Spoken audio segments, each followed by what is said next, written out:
Tenemos que dejar de cortarnos las raíces. Crítica ciudadana. Dedicado a mi abuela Olga Requena y a todas nuestras abuelas o antepasados que nos conectan con este Perú, que volvió, sigue siendo y es millones. Primero y antes que nada, no le gana a nadie. Obtener el primer puesto de ensayos en la categoría de antropología no me hace un pavo hinchado, es algo que detesto. Me parece un rezago de una época de títulos nobiliarios. Prefiero una democracia académica. Como comentaba con Omar Cabero y unos amigos, un punto de vista no puede ser creído ciegamente ni por los grados académicos ni la trayectoria del orador, ni por el formalismo con que se enuncie, ni por ser un tema de moda o un tema clásico, sino simplemente por la validez de sus argumentos. Lo que he ganado en realidad es una opción para expresarme y ser escuchado ahora por ustedes. Lo que digo, he intentado decirlo en base a cierto esfuerzo o rigor, digamos, y obviamente asumo el riesgo de equivocarme y excederme con algunas ideas y sentires. Y espero sus críticas, por supuesto, sobre este tema. Y siento que además muchas veces se ha proyectado el conflicto identitario cultural en Arguedas para evitar mirarnos a nosotros mismos. Mi posición tiene cuatro momentos. Primero hablaré sobre el texto que presenté, que es una autoetnografía. ¿Por qué lo presenté? ¿Cómo llegué a esto?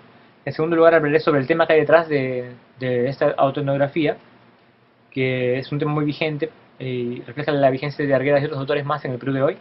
En un tercer lugar haré una especie de crítica ciudadana sobre qué hay detrás de ese tema, o cómo nos compete, cómo nos...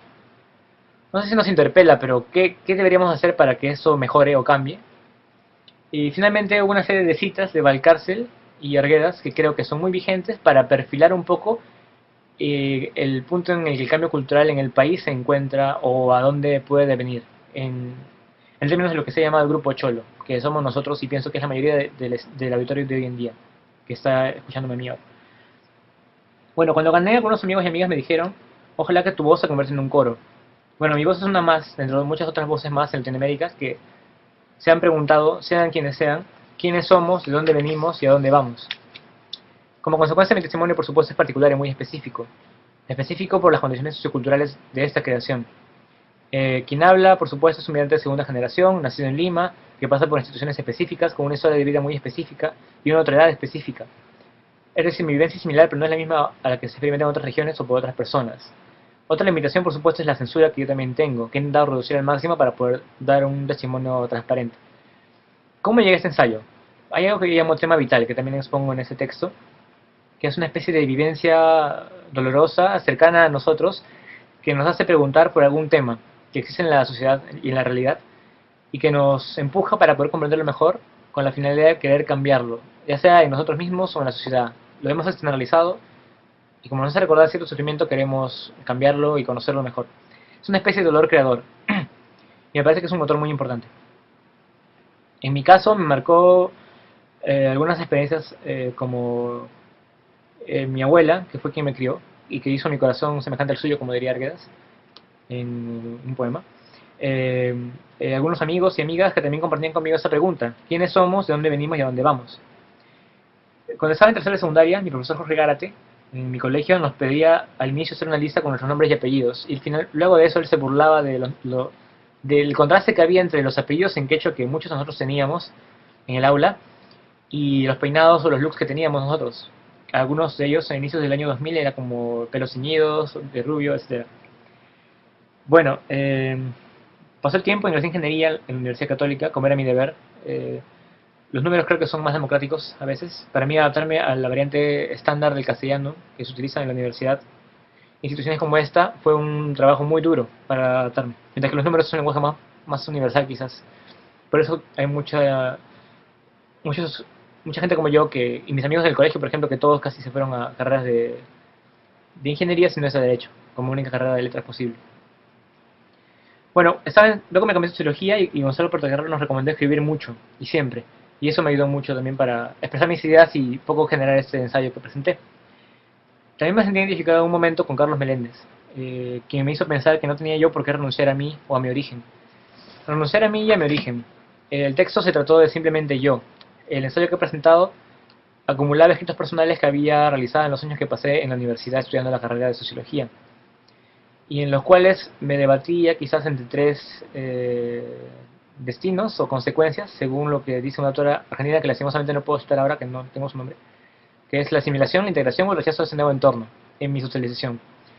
Veo hacia atrás y creo que por momentos me asimilaba, intentaba parecer al grupo en el cual me insertaba.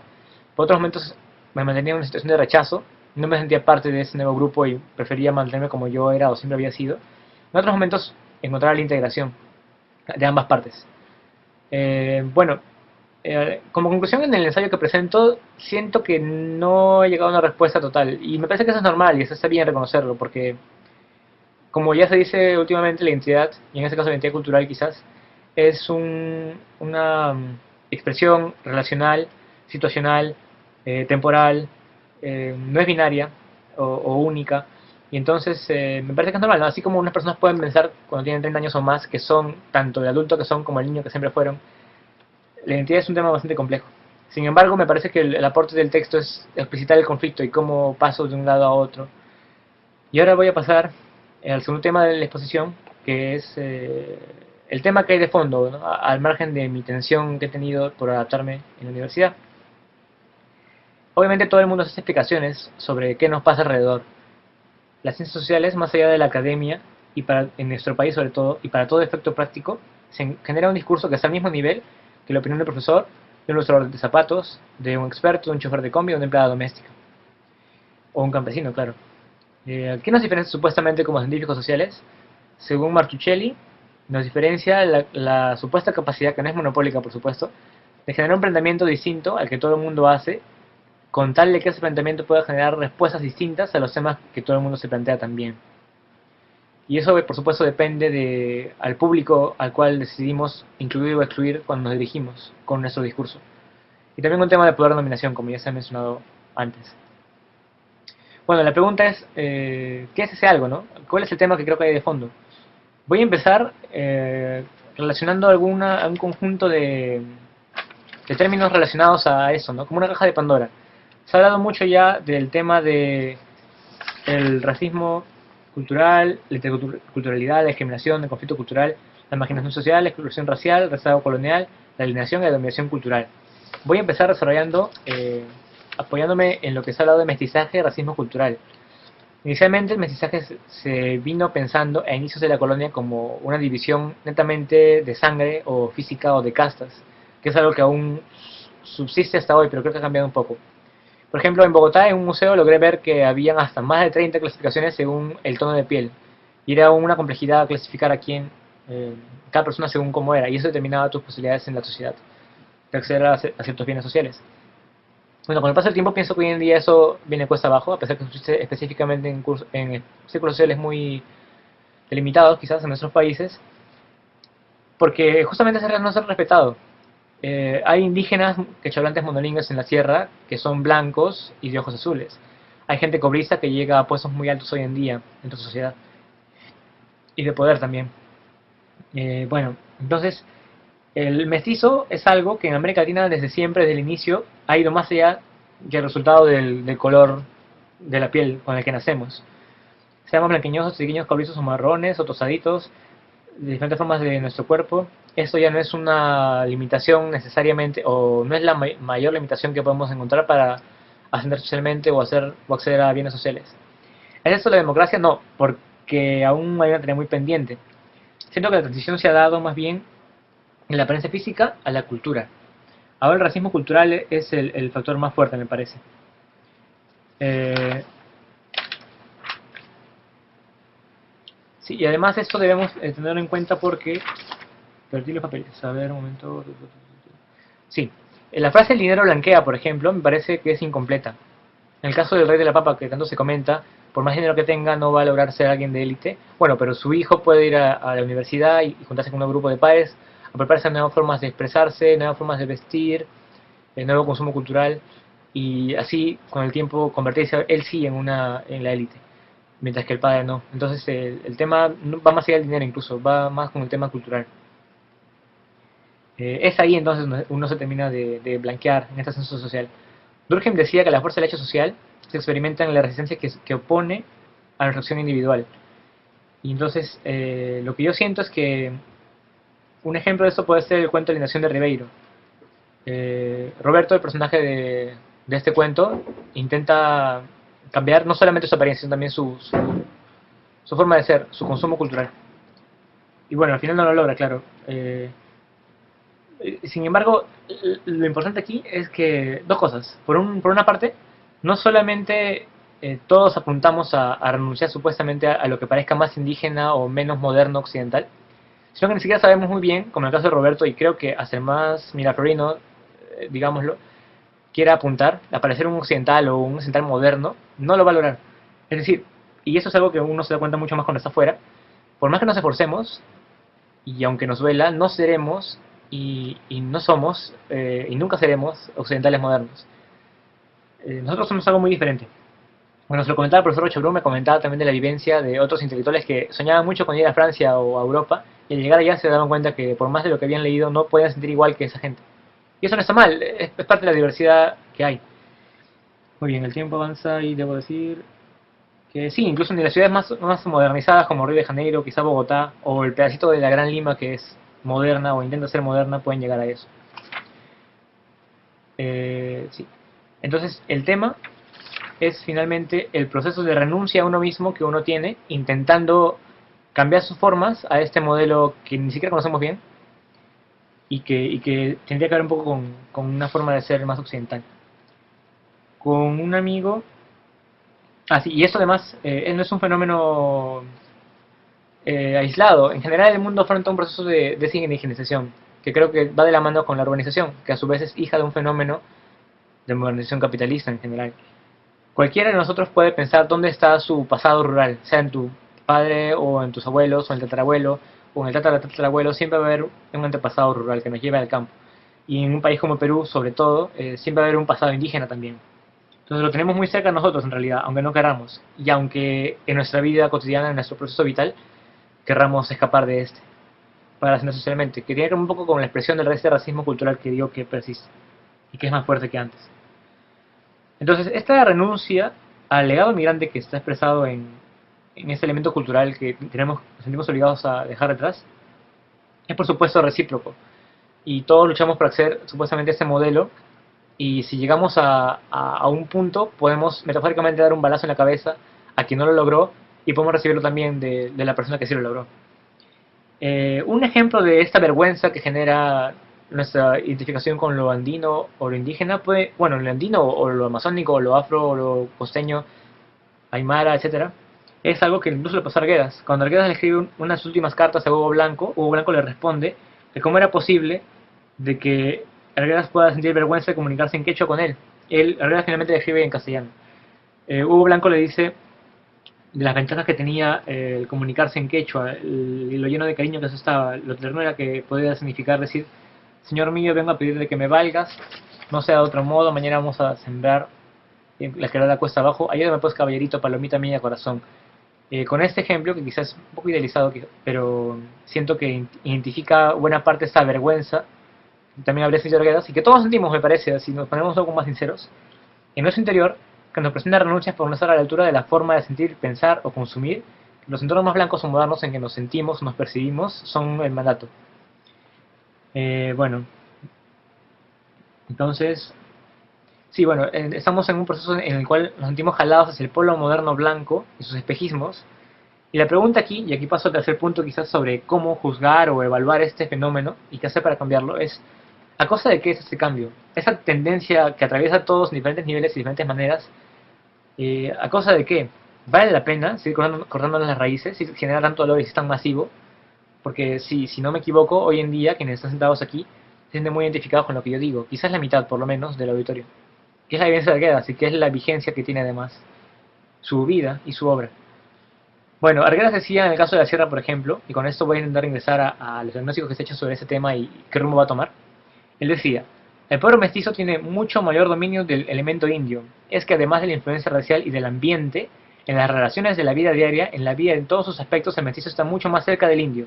En su intimidad, toda la gente de la sierra siente el arte indio, excepción, como he dicho, de esa minoría que hay en las ciudades grandes. Aunque lo nieguen los mestizos, los principales de los pueblos chicos, ambos se encuentran en el arte indio la expresión de sus sentimientos más hondos y profundos. Ahí creo que se encuentra el sufrimiento. Las formas culturales de las cuales bebemos cuando somos educados en nuestra familia nuclear y luego cuando ascendemos socialmente en diferentes círculos o instituciones, se ven relegados, nos vemos obligados a relegarlos, y eso nos genera sufrimiento, porque es algo muy nuestro, es algo que está vinculado al tema de los efectos. Bueno, y ahora vamos a ver un poco, a ver si no me equivoco, sí. Como dice Arguedas, yo siento que hay un fenómeno muy análogo en esta vivencia con lo que él relaciona en los años 60 o antes de los 60 que pasaba en los pueblos de la sierra, pequeños, entre mestizos e indígenas. Ahora, Valcárcel, por ejemplo, no, perdón, antes de pasar a Valcárcel quisiera hablar un poco de Quijano, el Quijano antiguo, el que habla de lo cholo en el Perú. Para él el cholo da una definición de esa época en el 68 que me parece vital, y es esta. Lo cholo en el Perú es un grupo social en proceso de desarrollo que emerge desde la masa indígena servil o semi-servil de las haciendas y de las comunidades indígenas, cuya situación social no está claramente estructurada y definida, porque no están definidas las normas y los estándares de diferenciación social, de diferenciación social. Participa por eso, al mismo tiempo y de manera combinada y superpuesta, de la condición de casta y la condición de clase social, sin ser ya la una y sin ser de todo la otra. Por todo ello, es un fenómeno que revela fundamentalmente la naturaleza de la sociedad de transición. Como dije al inicio, una propuesta no puede ser no válida por ser antigua. A mí me parecen tanto la cita de Arguedas como la de Quijano muy presentes y muy actuales. Entonces, ¿dónde está nuestro antepasado pongo, nuestro antepasado indígena? Está quizá muy cerca o quizá no lo está tanto. Para quienes lo tenemos bastante cerca, es muy fácil identificarnos en muchas de las obras de Arguedas, porque él dice que hay una transición que hay y que hoy en día el mestizo es quien refleja un poco el sentir indio. Es como el indígena moderno, el quechua moderno, el aymara moderno. Toda nación originaria de nuestro país fluye hacia la modernidad a través de nosotros, los mestizos. Eh, Ahora, veamos, tanto Arguedas, Quijano, Valcárcel, Matos Mar y los clásicos de los 80 le han seguido el rastro del sector social que somos nosotros hoy en día, que ahora somos masivos, que somos la mayoría que está sentada en esta aula. La transición continúa, por supuesto, y quiero recordar hasta aquí que lo cholo, lo mestizo, no tiene que ver nada con la cara, tiene que ver más con la cultura. Entonces, eh, Arguedas, por ejemplo, confiaba en que lo indígena, como ya dije, pasaría a manos de los mestizos, que sobreviviría a partir de este. Arguedas murió en el 69, como sabemos, y llegó a ver Chimbote, incluso llegó a la reforma agraria, por lo cual agradece a Velasco con una carta, pero no llegó a ver qué pasó luego. Y quien sí lo llega a ver más bien es Valcárcel. Y aquí sí quisiera citar a Valcárcel, pero antes, perdón, quisiera. En la última carta de Arguedas, del Zorro de arriba, el Zorro de abajo, él menciona, por ejemplo, esto, que es una especie de predicción. Quizá conmigo empieza a cerrarse un ciclo y se abre otro en el Perú. Se cierra de la calandria consoladora, del azote, del arriaje, del lodo impotente, de los fúnebres alzamientos, del temor a Dios y predominio de Dios y sus protegidos y sus fabricantes. Se abre de la luz y la fuerza liberadora invencible del hombre de Vietnam, de la calandria de fuego, del Dios liberador, aquel que se reintegra. Vallejo era el principio y el fin.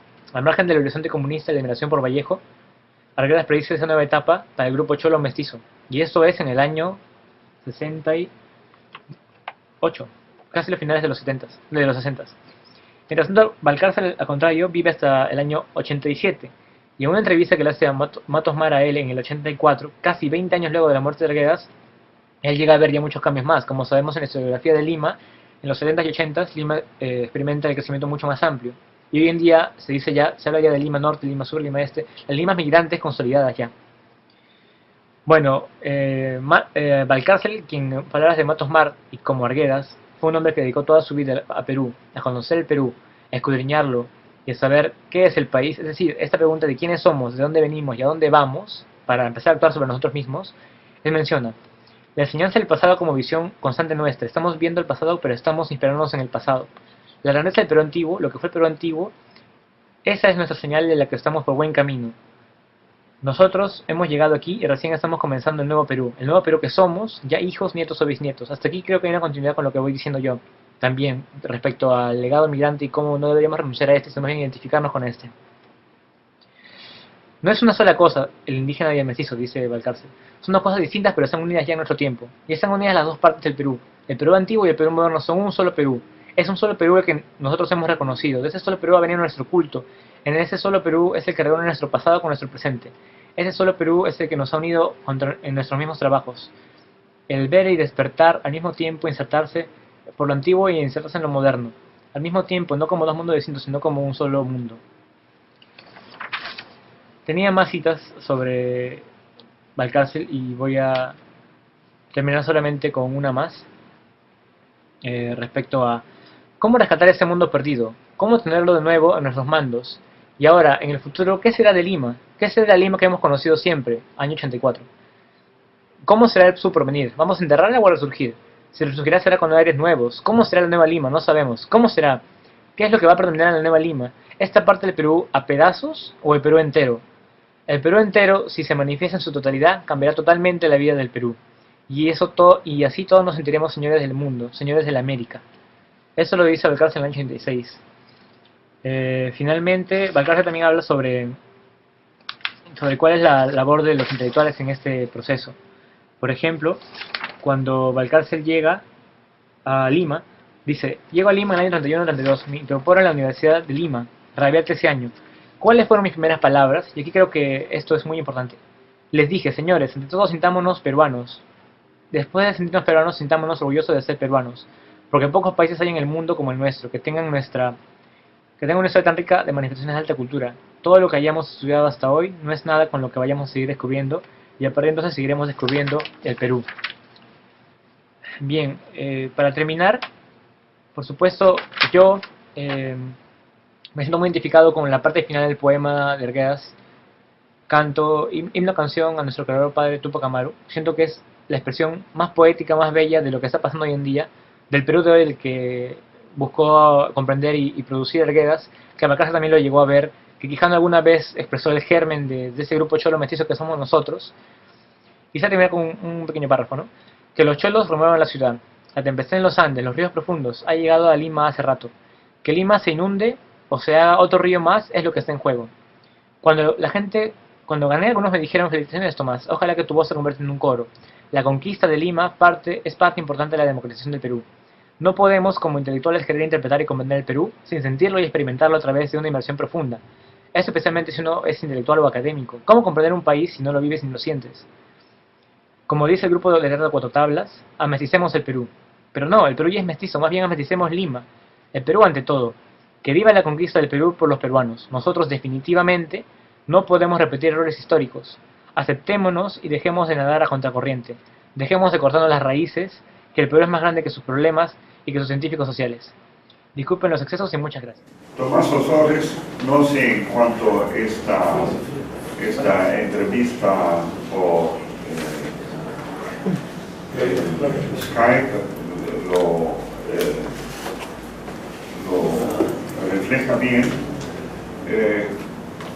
Ha obtenido el primer puesto en la competencia por una razón importante, que su ensayo Cuando el otro estudia a sí mismo o Volver a uno, una autoetnografía, tiene una particularidad que es hasta el momento excepcional en el Perú, en el sentido que el autor parte de un interés, de su interés, y lee a Arguedas desde su interés. Él se define a sí mismo y lee a Arguedas tratando de encontrarse en Arguedas él mismo y vestigios para comprenderse a él mismo. Es decir, él está en el centro de la reflexión y no Arguedas en el centro de la reflexión. Pero precisamente en esta ida y vuelta entre Arguedas y él mismo, echa una luz sobre Arguedas, como también echa una luz sobre él mismo. Esto me parece interesante, de que se reconoce que el conocimiento nace, entre otras cosas, en una idea de reconocerse a sí mismo. Ahora, lo que quizás sea importante es que a partir de esta posición y a partir de su propia vida, él ve que en el Perú hay un continuo étnico-racial que va desde lo occidental, mestizo, criollo, moderno, a un extremo, a otro extremo, múltiple de las nacionalidades más tradicionales. Ya, eso me parece interesante también frente a la charla que hemos escuchado antes, en el sentido que ya no habla de mestizaje, de culturas diversas, sino que ve un continuo entre las diversas culturalidades que hay en el Perú. Esto me parece interesante y hay que discutirlo.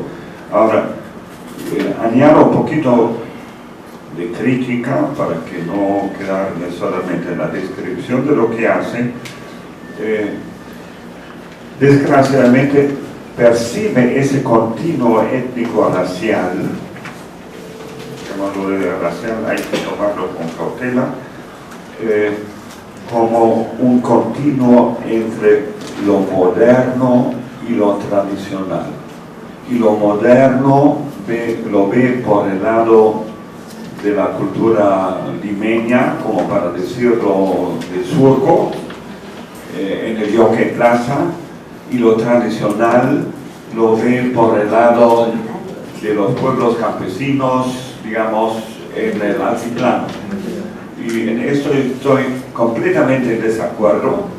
Yo pienso que Lima es una de las ciudades más tradicionales que hay en el mundo, es decir, se parece en su articulación económica interna y la mentalidad de la pirámide social construida en Lima se me parece más a Babilonia o Quizchachan y no a la ciudad moderna. Y por lo tanto yo pienso que desde la ética, Lima es una ciudad sumamente tradicional y no es moderna. Los limeños blancos, como lo llama el autor, no son modernos, se creen modernos, pero no son modernos, no podrían sobrevivir bien en una sociedad moderna con su competitividad, son las exigencias, la disciplina que exige la modernidad, y por lo tanto son más un grupo de rentistas que se autoproclaman modernos con fines de dominación que realmente modernos en su ética y sus formas de integrarse realmente al mundo. En ese sentido yo pienso que la gente, digamos, de Chucuito hoy en día es mucho más moderna, porque se integran a un mundo globalizado desde su capacidad de producción, desde una ética de producción, desde una organización propia, una reorganización propia, que es una que se adecua a la globalización. Y les cuento solamente una anécdota, que yo conversando con una señora aymara, estaba hablando con ella sobre su mercancía que venía de la China, y yo le estaba preguntando de dónde tenía la mercancía, y me dijo que una vez al año ella y varios compañeros en su negocio fletaban un avión con el cual se iban a la China a comprar mercancía, y con eso regresaban para vender la mercancía. Y yo dije, y en eso no hay problemas, porque ¿cómo se manejan con el aymara o con el castellano en la China? Sí, me dijo, eso es un problema, nos están engañando, podríamos ganar más si aprendemos el chino, y ella estaba aprendiendo chino. ¿Ya? Esa es la persona moderna. Una señora en un mercado altiplánico que se da cuenta que tiene que aprender chino para integrarse al mundo globalizado. Ahora, váyanse por la sociedad limeña y busquen los lugares donde puedan aprender chino. Había un intento de enseñar chino mandarín, que nuevamente es una gracia porque la mayoría de los chinos en Lima hablan cantonés y no hablan mandarín, pero en la Universidad Católica de Lima se enseñaba chino mandarín. Algo es algo, pero es la lengua burocrática dominante no es la lengua cantonesa, que es la del mundo de negocio capitalista que se está desarrollando en la China. Es decir, es interesante esto.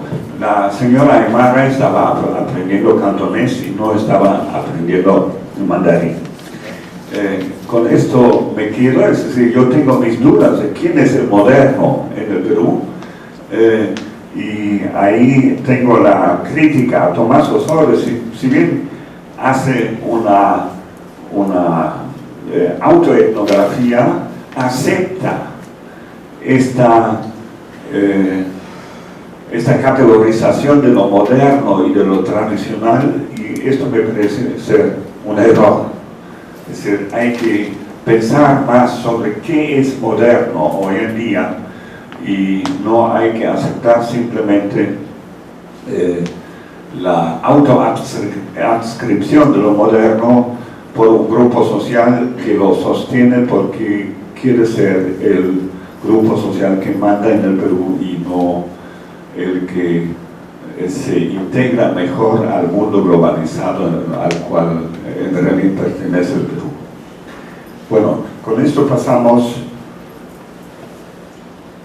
a Luis Menéndez, que sí está presente, que puede hablar sobre su contribución.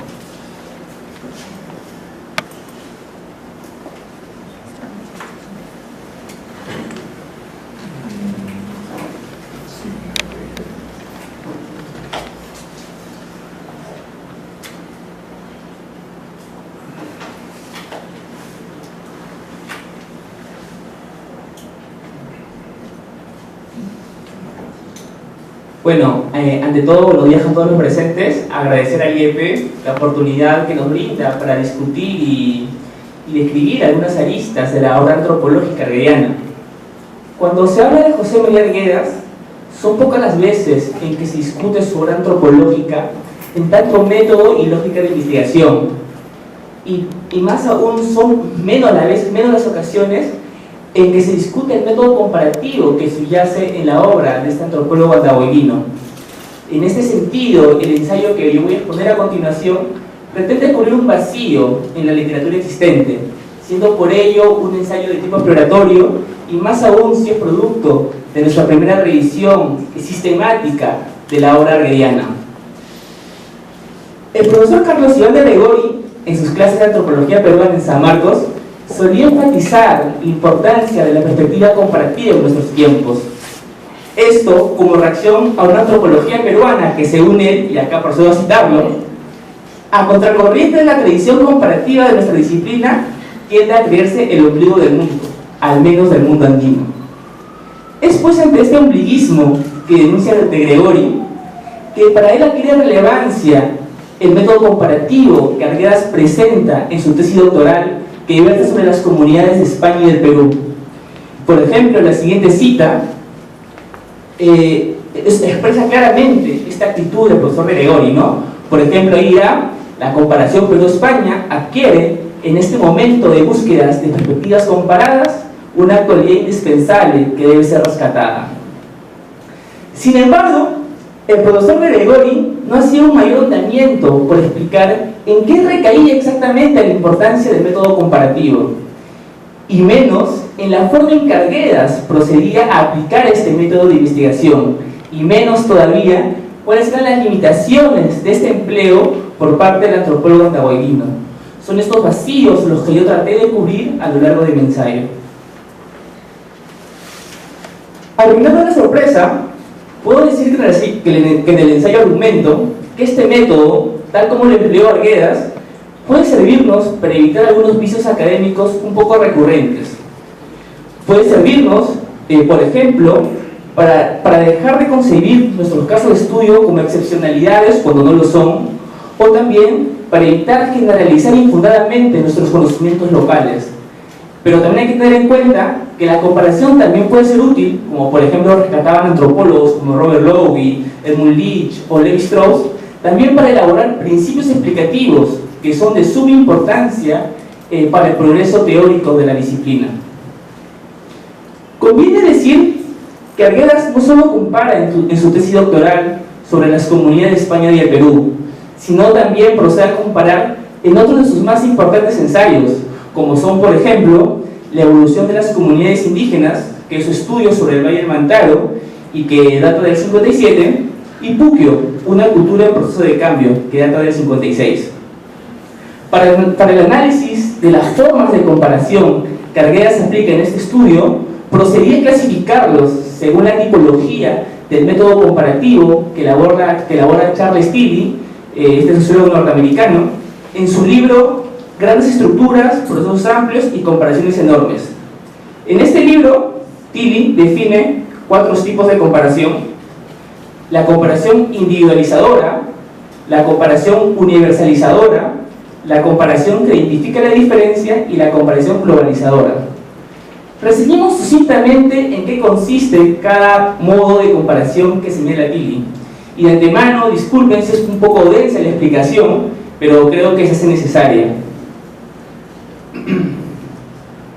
El primer modo de comparación, la comparación individualizadora, consiste en comparar los casos con la intención de identificar las particularidades o las singularidades de cada unidad de análisis comparada. Según Tilly, por ejemplo, a esto recurre Bendix cuando se refiere al activismo político de los trabajadores británicos frente al pasivismo político de sus pares alemanes. Es decir, se trata de comparar para reconocer los rasgos distintivos de cada caso comparado. En el polo opuesto se encuentra la comparación universalizadora, pues esta ya no va a dar cuenta de las particularidades de cada caso, sino todo lo contrario, va a rescatar las similitudes y los rasgos compartidos entre los casos escogidos. Según el propio Tilly, a esto recurre Skopol al comparar las revoluciones francesas, china y rusa, con la finalidad de dar cuenta de las causas comunes que permitieron la emergencia de este tipo de acción colectiva, como es la revolución. Es decir, se compara con la finalidad de encontrar las constantes entre las unidades de estudio. El que sigue es la comparación que identifica la diferencia, que mediante el análisis de las diferencias justamente de los casos seleccionados, se procede a elaborar un principio de variación. A ver, para que quede un poco más claro, porque es un poco difícil de explicar, esto es como estudiar un sistema democrático y un sistema autoritario. Y a partir del análisis de las diferencias dentro de estos dos sistemas, se procede a elaborar un principio que explique justamente los contrastes. Por ejemplo, ¿no? La explicación clásica ante este hecho es que según el desarrollo económico alcanzado por un país, este podrá desencadenar o tener como finalidad o concluir en un grado determinado de democracia o autoritarismo, ¿no? Es una idea un poco ya muy criticada, pero es un ejemplo, por ejemplo, de la comparación que identifica la diferencia.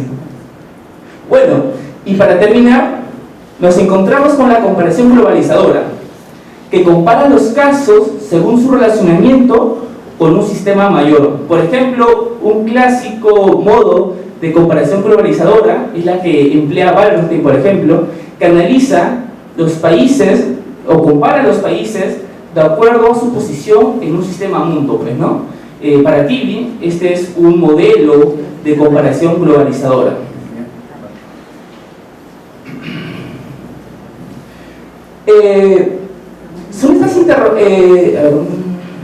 Entonces, después de esta explicación, después de esta clasificación, cabe preguntarnos, ¿no?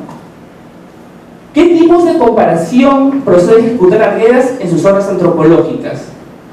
¿Y cuáles son las ventajas de este empleo en la producción de conocimiento antropológico? Son estas interrogantes las que yo trato de responder en lo que continúa del ensayo. Comencemos por su libro, por su tesis doctoral, Las comunidades de España y del Perú. Como se observa en la siguiente cita, podemos decir que Arguedas, al menos de manera declarativa, explícita, dice privilegiar la comparación universalizadora, es decir, como ya he dicho, aquella que enfatiza las constantes y los rasgos comunes de los casos comparados. Así dirá, por ejemplo, en la cita, como podrán leer, que el manuscrito aparece como una mezcla entre el formalismo vacilante, el entusiasmo por exaltar las semejanzas entre las comunidades peruanas y españolas, etc. En este sentido, también como se aprecia en la siguiente cita, mediante el uso de la comparación universalizadora, Arguedas, por ejemplo, procede a resaltar los rasgos comunes de la estratificación social en Bermillo, que es una comunidad indígena de España que él utiliza, y Puquio, que es el principal referente comparativo peruano, señalando que el aspecto ocupacional, más que el estatus económico, es el soporte de legitimación de ambos lugares. Este es un ejemplo de cómo Arguedas emplea esta comparación universalizadora. Pero Arguedas no solamente emplea este tipo de comparación, un solo tipo de comparación, sino más de uno a la vez.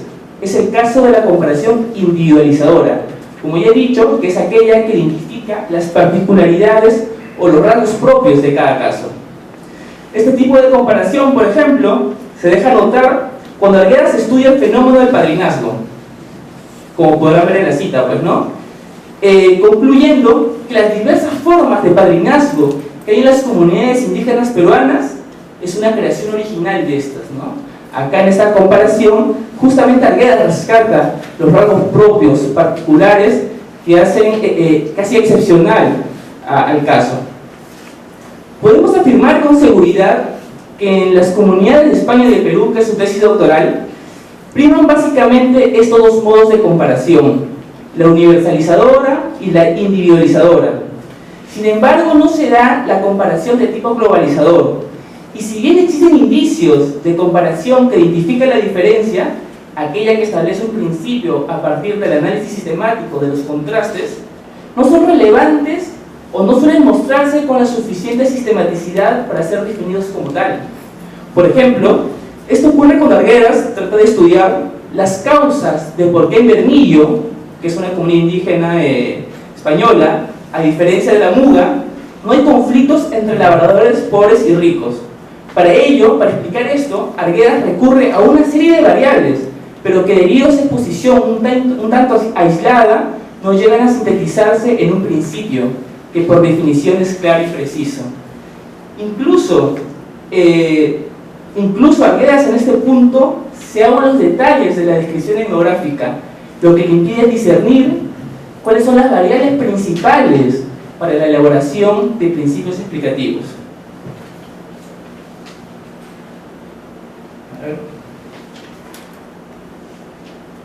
Luego de todo lo señalado, podemos decir que la comparación universalizadora que ejercita nuestro autor impide que un caso comparado sea percibido como una excepcionalidad, cuando en realidad no lo es, debido a que este modo de comparación tiende a identificar entre los casos comparados los aspectos similares o compartidos, evitando con ello la formulación o la concepción de excepcionalidades.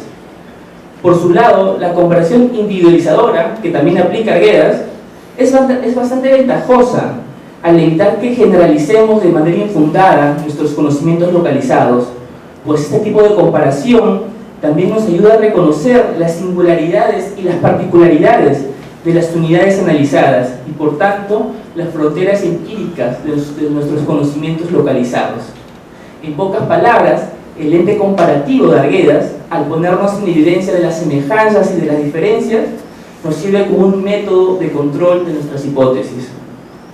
En líneas generales, son estas comparaciones que ejecuta Arguedas en su tesis doctoral las que le permiten tener un mayor conocimiento de las comunidades peruanas, ¿no? Tal como se muestra en la siguiente cita, en donde justamente en esto radica uno de los mayores aportes antropológicos de Arguedas: comparar para entender mejor los casos comparados. Debido a lo corto del tiempo, sobre su otro ensayo, La evolución de las comunidades indígenas, que data del 57, solo nos queda decir que la comparación permite a Arguedas en ese ensayo identificar las causas y los efectos cardinales para la investigación. Así, gracias a la comparación, Arguedas dirá, como se observa en la siguiente cita, que la composición racial no es un factor determinante para entender el avanzado desarrollo que ha alcanzado el Valle del Mantaro, Pues históricamente, esto le permite la comparación argumentar esto, pues históricamente las comunidades de su interior muestran una composición racial heterogénea que no guarda relación directa con la modernización económica que algunas de ellas han alcanzado. Además, Arguedas, y esto es lo más importante del estudio, nos habla de una excepcionalidad del Valle del Mantaro, que consiste en la integración pacífica de culturas y castas que, según Arguedas, se desarrolla en la región. Esta llega a esta conclusión también gracias a un proceso comparativo que, como se ve en la siguiente cita, le permite reconocer los factores propios que determinan esta particularidad. Así como la comparación evita establecer, como ya he dicho, formular excepcionalidades cuando no existen, también, como se hace evidente, permite identificarlas y reconocerlas y plasmarlas cuando éstas se dan. Por su parte, en su estudio sobre Puccio, una cultura en proceso de cambio, la comparación le permite rastrear los componentes elementales que le van a permitir elaborar principios explicativos. Estos obviamente tendrán que ser posteriormente ratificados si es que se pretende su generalización. Sin embargo, la clasificación propuesta por Tilly no da luces del peso que cada caso estudiado tiene la comparación. Debido a esta limitación, nosotros hemos procedido a hacer una clasificación entre comparación asimétrica y comparación simétrica. Nosotros llamamos comparación asimétrica cuando uno o algunos de los casos que se comparan son tratados con una mayor profundidad, a diferencia de sus contrapartes que solo son enfocadas de manera marginal o sin una importancia similar. Esto, a diferencia de la comparación simétrica, cuando todos los casos contrastados tienen un trato parecido.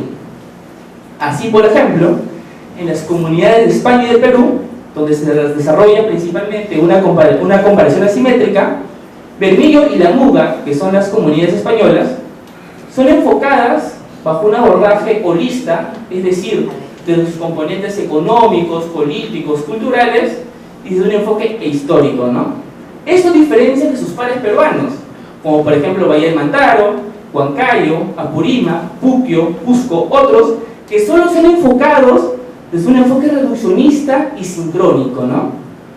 Situación similar ocurre en la evolución de comunidades indígenas, que es un estudio donde analiza el caso de Valle del Mantaro, donde también se da una comparación asimétrica. Es decir, si bien estudia a profundidad el Valle del Mantaro desde una perspectiva holista e histórica, sus contrapartes, los casos con los que compara, como Arequipa, Ayacucho, Huancavelica, Huánuco, otros, son enfocados de manera reduccionista y de manera sincrónica, ¿no? Incluso muchas veces Arguedas se refiere a estos datos basándose en censos que no son lo suficientemente criticados o validados.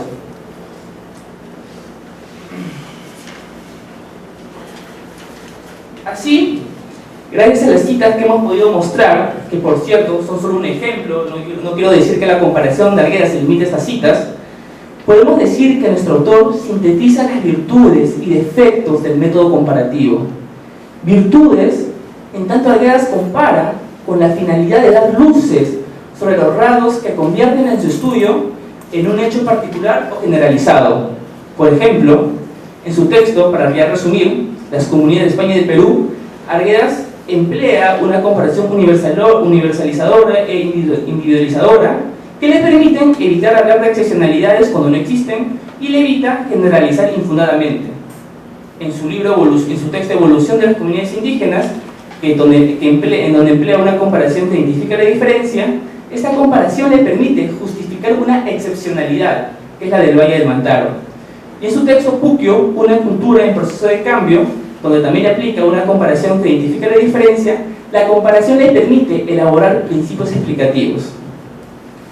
Pero también, como hemos señalado, el método comparativo de Arguedas tiene severas limitaciones, pues muchas de sus comparaciones se realizan con casos abordados de manera muy superficial, como ya hemos visto, ¿no?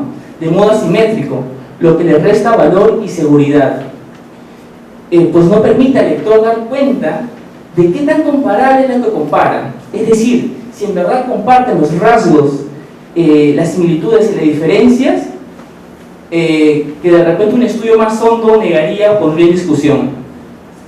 Por todo ello, urge rescatar la perspectiva de Arguedas, que incluso por sus propias deficiencias se nos presenta como aleccionadora. Esto aún más en un escenario en donde sus obras antropológicas son poco estudiadas, en contraste con el marcado entusiasmo que algunos alumnos tienen al reivindicar su nombre, ¿no? Indicio de este vacío entusiasmo puede ser, por ejemplo, que de las tesis producidas en los últimos 5 años en San Marcos, que son 9 tesis, ninguna cita Arguedas. En Católica, de las 30 tesis, vaya diferencia, que ha producido en ese tiempo, solamente 2 citan Arguedas, y uno de los que citan está presente, que es Eric. Esta realidad supone nuevos retos para nuestras escuelas y departamentos de antropología, en donde la enseñanza del método comparado ha sido bastante descuidada, ocasionando que los alumnos no la reconozcan claramente como una posibilidad de enfoque investigativo, y menos aún que sean conscientes de las potenciales limitaciones y deficiencias que a veces al comparar emplean, pues, ¿no? Entonces, luego de todo esto nos queda para preguntarnos, ¿por qué este desinterés hacia el método comparativo en nuestras escuelas de antropología? ¿Por qué el limitado desarrollo en el Perú de una antropología comparativa? Estas son preguntas aún pendientes por resolver. Gracias.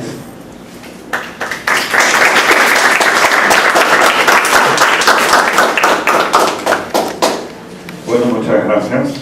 Yo creo que la exposición ha sido bastante clara en cuanto a la utilización de comparaciones por José María Arguedas, que es una cosa interesante.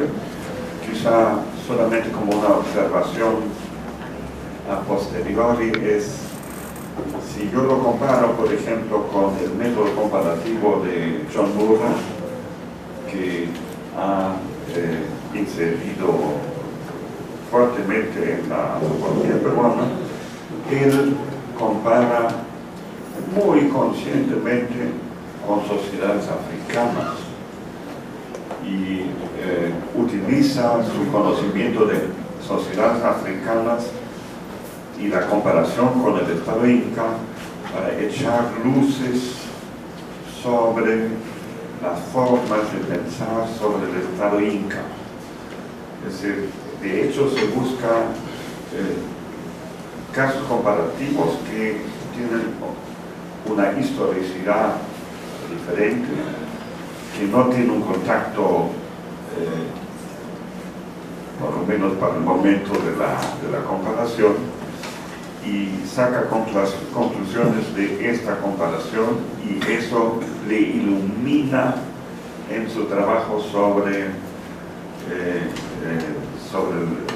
el Estado Inca, y lo ilumina de tal forma que, digamos, Murray con los resultados de la comparación revoluciona el conocimiento de la sociedad andina.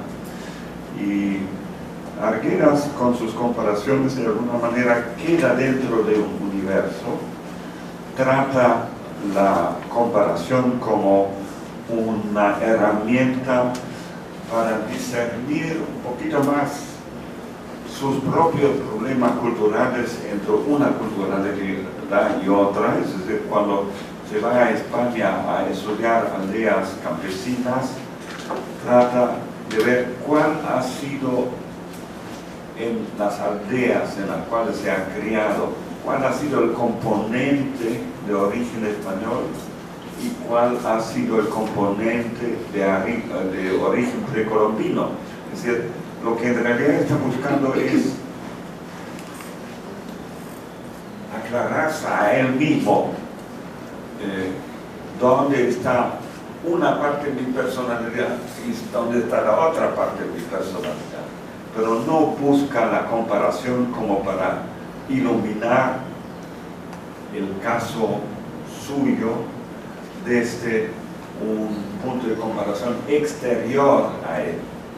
Es decir, no va a una sociedad de otro tipo para comparar el problema que maneja de una biculturalidad jerarquizada que maneja en su interior,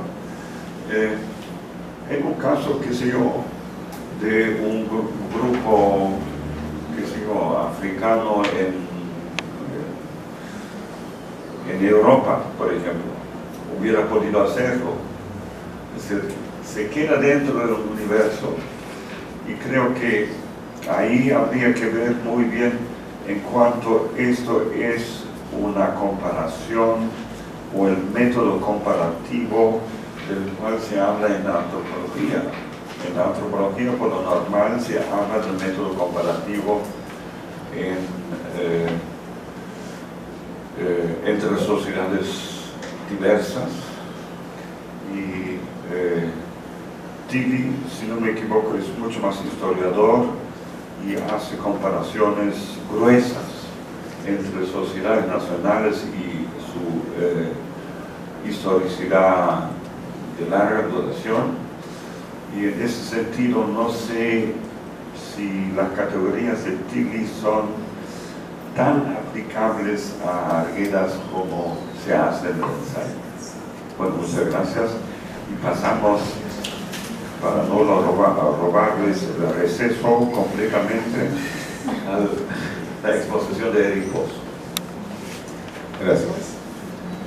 Fátima López, me presento, soy antropólogo de la Católica y profesor también ahí. Bueno, quiero empezar diciendo que con una frase de Watanabe. Watanabe decía que no hay nada más deshonroso que una mención honrosa. Yo obtuve la mención honrosa, pero en este caso, digamos, me siento honrado porque es el primer reconocimiento que me da el IEF. No se aplica en este caso. Mi texto se titula Arguedas o la antropología como intuición, y parte de dos motivaciones. La primera es querer leer al Arguedas antropólogo, como mucho del espíritu de aquí, pero eso fue inútil porque caí en la cuenta de que no se puede hacer una distinción rígida entre antropólogo por un lado y literato por otro. Entonces esa es una motivación que articula el texto, y la segunda motivación, que fue, digamos, la más vital, digamos, es el hastío hacia el héroe cultural que se ha hecho de Arguedas por la academia, por digamos, la gente de la vida cotidiana. No está mal tener héroes culturales, lo que está mal es creer que el héroe que hemos creado es efectivamente el personaje que está ahí atrás. Por poner un ejemplo, ¿no? Muchos movimientos indígenas reivindican la idea de todas las sangres, ¿no? Como un horizonte a construirse, me parece bien, pero claramente cuando uno lee todas las sangres no encuentra una sociedad que busque vivir armoniosamente entre todas las sangres, una sociedad que se matan, hermanos, que se... bueno, completamente no toda la sangre, digamos, una novela donde todo está huyendo, pero se toma la frase, yo creo que como merecía justicia, de que apuntemos una sociedad de todas las sangres, pero eso en Arguedas por lo menos no está, al menos no en su novela. Entonces, frente a ese estilo, he escrito este ensayo. Y empiezo con un epígrafe que va contra el método comparativo, en realidad, que es: la ciencia es una empresa esencialmente anárquica. El anarquismo teórico es más humanista y más adecuado para estimular el progreso que sus alternativas basadas en la ley y en el orden, yo diría ya en la comparación. Esta es una cita de Filibarán, y está en un libro que se llama Tratado contra el Método. Ese es el espíritu de mi texto. Arguedas es esencialmente un anárquico metodológico, porque efectivamente encontramos serias deficiencias en su comparación, deficiencias seleccionadoras, ¿de acuerdo? Severas limitaciones en su metodología, y que el propio Arguedas era consciente de ello.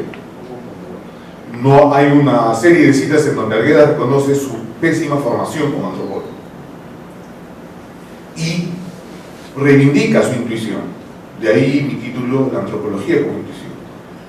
Pero Arguedas no fue un sujeto monolítico, como también lo ha difundido como el defensor de la cultura andina, o de lo andino, o de las culturas andinas. Y por eso empiezo mi ensayo afirmando que Arguedas fue un mal antropólogo. Y eso se puede entender de dos maneras. La manera anacrónica se descarta rápidamente, porque no se trata de juzgar con los conocimientos de ahora lo que hizo el trabajo de Arguedas. Es decir, no se trata de juzgar que también fue su antropología atendiendo a las metodologías y avances históricos contemporáneos. Uno podría decir, por ejemplo, que su tesis, con la que obtuvo el bachillerato, la evolución de las comunidades indígenas, está plagada de errores históricos. Hasta incluso podríamos decir que la idea central del mestizaje desarrollista es obsoleta por ser equivocada de acuerdo a los conocimientos actuales, etc. Entonces, no se trata de afirmar a Arguedas como mal antropólogo haciendo un juicio anacrónico. El lado correcto de explorar esta idea es, me parece la obvia, es la sincrónica, o para recuperar lo que decía Jürgen en la primera intervención, con el compañero japonés, recuperar la historicidad también para Arguedas. Es decir, devolverlo a la atmósfera social en la que vivió y entenderlo a partir de esa atmósfera, y no entendiéndolo a partir de cómo quisiéramos que sea Arguedas ahora y se acomode a los discursos de ahora. O sea que si tomamos el contexto sincrónico y hacemos la afirmación de mal antropólogo, no veo la razón por qué esa afirmación de mal antropólogo tenga que ser peyorativa necesariamente. Y de hecho, en el caso de Arguedas, como voy a tratar de argumentar en el tiempo que tengo, ser mal antropólogo en realidad hasta podría ser un privilegio en cierta atmósfera social. Digamos, esas son las gruesas ideas que articulan mi texto, y procedo a la argumentación más o menos rápida. Pero antes quería agregar algo sobre esta idea de cómo es que Arguedas se veía a sí mismo como mal antropólogo. No solamente Arguedas se veía a sí mismo como mal antropólogo, sino que muchos de sus propios estudiantes. Voy acá a comentar una infidencia. Teófilo Altamirano, profesor mío, paisano mío, yo soy también dando bailes, como Arguedas, me contó un día que Arguedas en sus clases era aburrido, poco motivador, en comparación con Matos Marro, que era más visceral y interpelativo. Entonces la gente quería llevar los cursos con Matos Marro y no con Arguedas. No, porque Arguedas venía caído, cosas así. O sea que esta idea de mal antropólogo no solamente es una percepción del propio Arguedas, sino probablemente de mucha gente de su entorno. Entonces, para entender este argumento, primero hay que desamblar a un Arguedas monolítico. Y lo desamblo yo en 3 Arguedas. Y que podemos discutir sobre las fechas, calzan en 13 años. Su biografía intelectual, quiero decir, no su biografía en general, sino su biografía intelectual calza en 3 Arguedas. El primer Arguedas, que va desde el 31 al 44, digamos, desde Agua hasta sus últimos artículos en la prensa en Buenos Aires. Es un Arguedas formándose en literatura. El segundo Arguedas, que, digamos, se inaugura en el 45, cuando se entera de la creación de etnología en San Marcos. Sabemos que la primera escuela de antropología o de etnología se crea en Cusco, no en Lima. Se entera de esa creación, y este segundo Arguedas termina con el viaje que va a realizar a España, por una beca, a hacer justamente el estudio sobre las comunidades de España. Y otra vez es 13 años. Pero en este segundo Arguedas encontramos al Arguedas prolífico y entregado a la teoría antropológica, es decir, a los marcos teóricos de la época de la antropología, que básicamente es la culturalista, porque la antropología que llega al Perú es la antropología norteamericana, ¿cierto? Digamos, todo el proyecto Cornell de Vicos, etcétera, la antropología aplicativa, también si quieres, o aplicada, está ahí. Entonces Arguedas en este segundo momento es más antropólogo que literato. No deja de producir textos literarios, obviamente, pero se entrega mucho más a la antropología. Publica con Izquierdo en este periodo, por ejemplo, Mitos y leyendas y cuentos, empieza a colaborar en la revista Basadre, Mar del Sur, hace trabajo de campo en el Valle del Mantaro y en Puquio entre los 50 y 57, publica Diamantes y Pedernales en el 54, etc. Este segundo Arguedas es muy prolífico, entregado a la antropología sin dejar la literatura.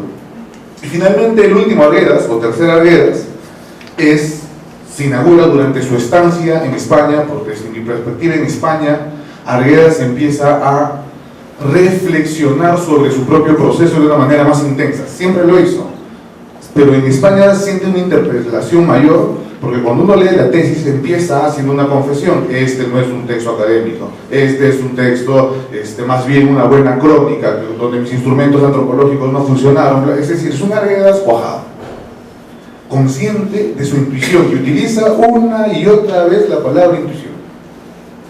No está en el segundo Arguedas, no está en el primer Arguedas, y sin embargo, y esto es parte de mi argumento, uno puede interpretar y decir que subyace en todos esos Arguedas la intuición, pero de la que él no es consciente y de la que todavía no asume la consecuencia de lo que puede desencadenar una intuición bien entendida. Entonces este Arguedas, el último Arguedas, se inaugura en España en el 58, y yo hago terminar este periodo arbitrariamente con la publicación de Zorros, que ya sabemos que es póstuma. Por razones que podría argumentar luego, otra vez son 13 años. Entonces los tres Arguedas son una triada de 13 años. El último Arguedas es, como dije, consciente de sus capacidades intuitivas para aprender lo que pasa en la atmósfera social que le tocó vivir, pero al mismo tiempo este Arguedas entiende que el oxígeno de esa atmósfera comienza a ser otro y siente que no tienes fuerzas ya para respirar ese aire. Entonces, dividida así la biografía intelectual de Arguedas, me parece mucho más fecundo hacer esta división que pretender entrar a sus trabajos antropológicos por un lado, y a sus trabajos literarios, y a su poesía, y a sus cuentos de forma desarticulada o inarticulada, como dice un texto de Portugal. El subtítulo de mi ensayo es "Por una propuesta de articulación", en contra justamente del libro de Portugal, una incursión en lo inarticulado. Yo creo que hay una articulación mínima y que el elemento que permite articular todo el trabajo de Arguedas es justamente la categoría de intuición. Y si es la intuición la categoría que permite articular todo el trabajo de Arguedas, entonces, cito una parte que he escrito acá, parto de la idea de que la intuición es el elemento integrador de la producción arguediana, en la medida de que el objeto principal de Arguedas a lo largo de toda su vida fue lograr la inteligibilidad del otro, es decir, de aquellos sujetos que existen en la sociedad pero que no logran tener un lugar en ella. Tener un lugar en la sociedad significa no solamente estar presente, sino también estar representado. Arguedas quiso ser la voz de los sujetos sin representación, indios, migrantes, artistas populares, etc.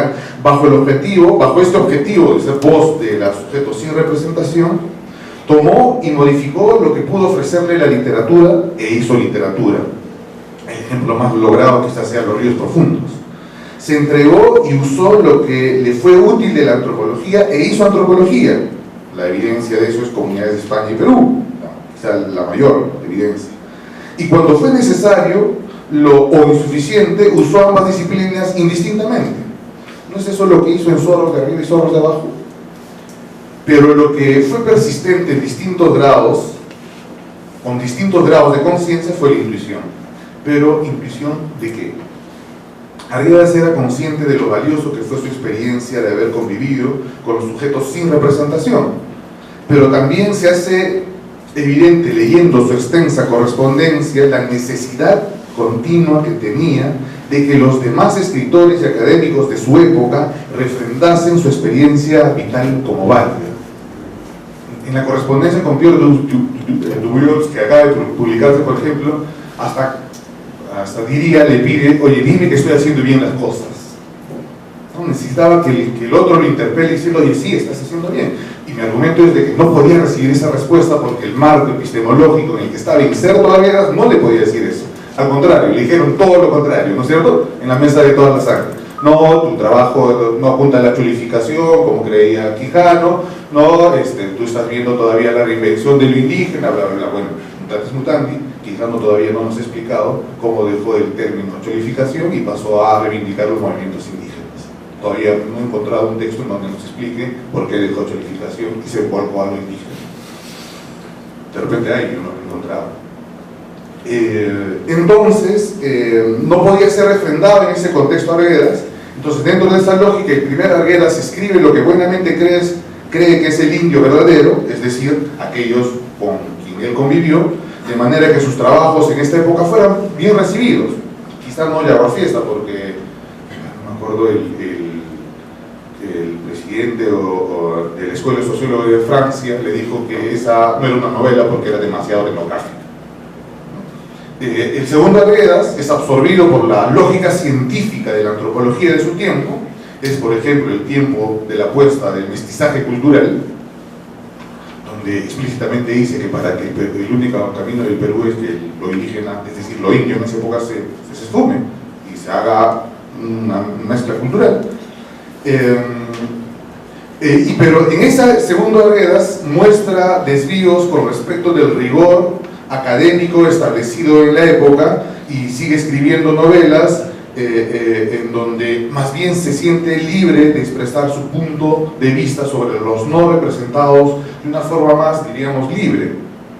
La recepción de los trabajos del segundo Arguedas sigue siendo elogiosa, pero también crítica de parte de quienes querían ver en él un escritor comprometido con las causas de las izquierdas de la época, ¿no?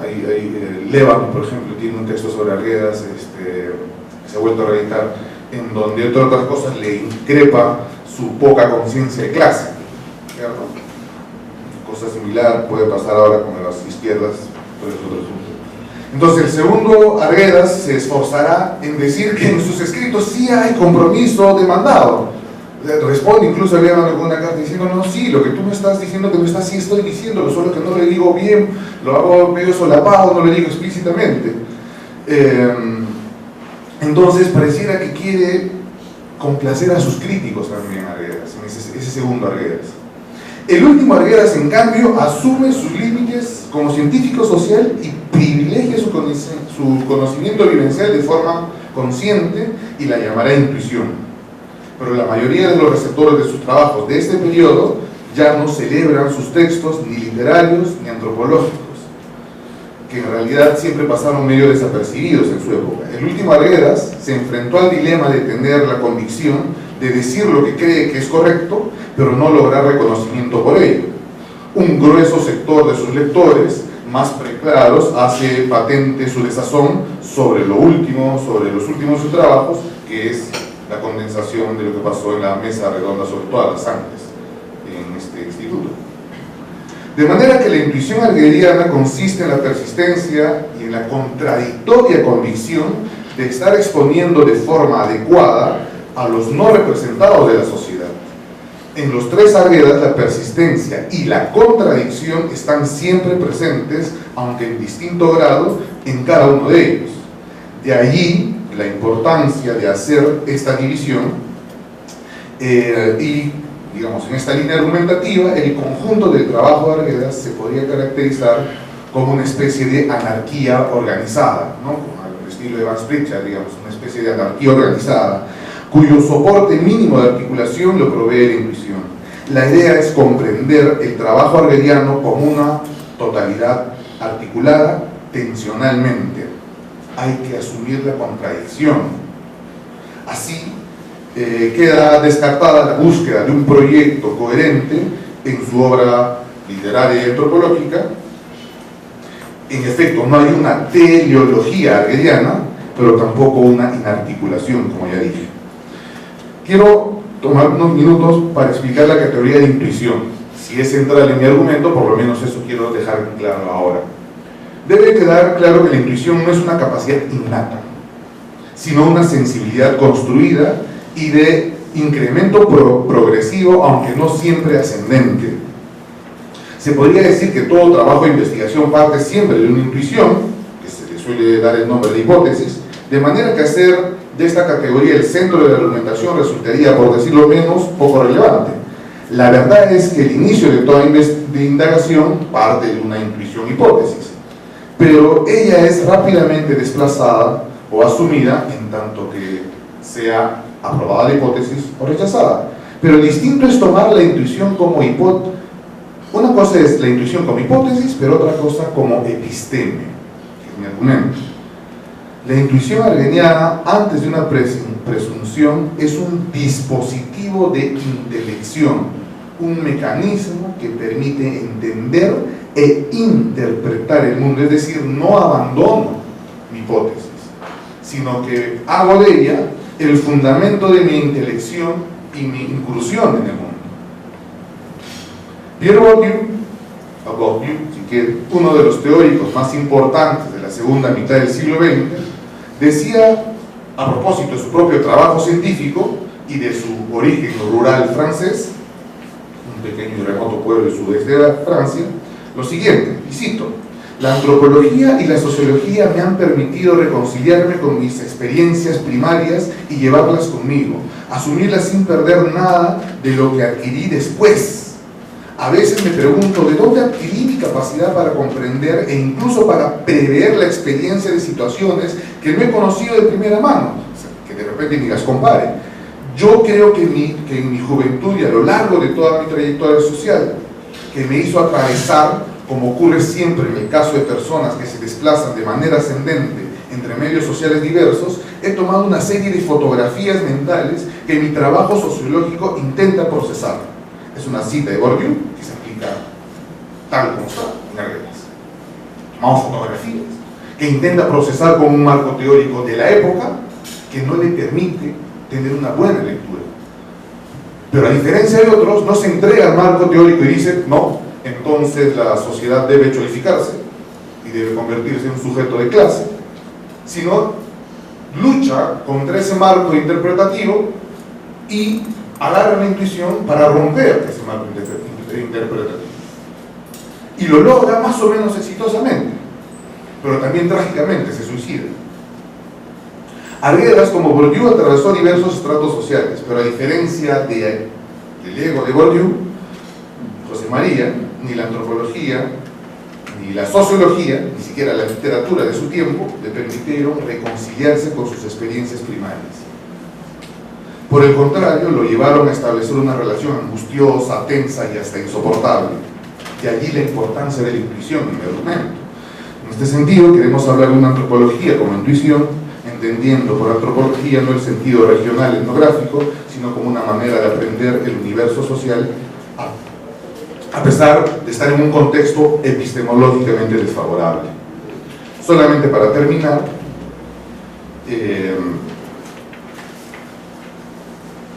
quiero dar una reflexión final planteando lo siguiente. ¿Por qué Arguedas no es un antropólogo posmoderno? Porque hay otra línea de lecturas que reivindican la antropología arguediana como posmoderna, ¿no? Porque hay un interdiálogo en El zorro de arriba, etc. Entonces, un antropólogo que confía más en sus intuiciones y no en el marco teórico y metodológico, y que además hace novelas, no era el prototipo de buen antropólogo en el tiempo de Arguedas, quizá tampoco ahora. Fue pues un mal antropólogo. La ciencia le exigió un método, él la subvertía, las transgredía. Más alegre y viva era la novela, que por entonces no era técnica, ni esteticista, ni urbana, como reclamarán después los epígonos del boom latinoamericano. Pero ella tampoco se quedó incólume, es decir, la novela se transgrede. Jaguar Fieste era muy etnográfica, El zorro de arriba y El zorro de abajo ya no se sabe muy bien lo que es. ¿Géneros confusos? Sí, pero no posmodernismo.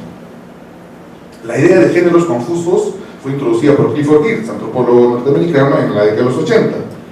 Graficaba bien el clima epistemológico en que en las décadas anteriores se había estado gestando en las ciencias sociales, y con eso hacía patente la necesidad de reensamblar lo social, por usar un término de Bruno Latour, es decir, toda forma de conocimiento compartimentalizado, economía, política, psicología, etc., fue una terrible ilusión de cientificidad moderna. había que comenzar a asumir que los fenómenos sociales son fenómenos totales, como Marcel Mauss bien ha argumentado. O sea que epistemológicamente no se puede hacer, por ejemplo, un estudio sociológico que prescinda de lo psicológico. No es eso lo que intentó hacer Max Weber, pero en el camino de reensamblar lo social, de articular toda esa gama, surgió un bache obsceno, la posmodernidad. Es decir, la pretensión de liquidar las metanarrativas, la posibilidad del acceso a una verdad. No es momento para detenerme en esto. Será suficiente aquí decir que la dinámica de reensamblar lo social no significa renunciar a la universalidad, a las metanarrativas, sino que más bien hace pensable la comprensión de la manera como una metanarrativa se constituye. No hay que arrojar al niño con el agua sucia de la bañera. Arguedas, y esto es una hipótesis a trabajar, transgredió géneros, lo que sugiere la idea de que no se quedó ni con la novela ni con la etnología, para poder comprender aquello que con el uso formal de una disciplina no había logrado. No es por esto por lo que Arguedas habría preferido estudiar cuentos, mitos, narraciones populares que integren sus novelas y no hacer etnografías clásicas que describan economía, estructura, parentesco, organización política, religión, etc. Una pregunta que hago, de repente por eso también se inclinó por ese tipo de temas de estudio. Alain Badiou, y con esto termino, filósofo francés contemporáneo, vivo, dijo alguna vez que la filosofía es inherentemente axiomática. Es el despliegue, dice Badiou, consecuente de una intuición fundamental. Mutatis mutandis, me parece que se tiene que hablar de una antropología como, que si tengo que hablar de una antropología como intuición, diría que es el despliegue progresivo y sistemático de una intuición fundamental. Puestas así las cosas, hay contextos en donde sin duda vale ser más un mal antropólogo. Gracias.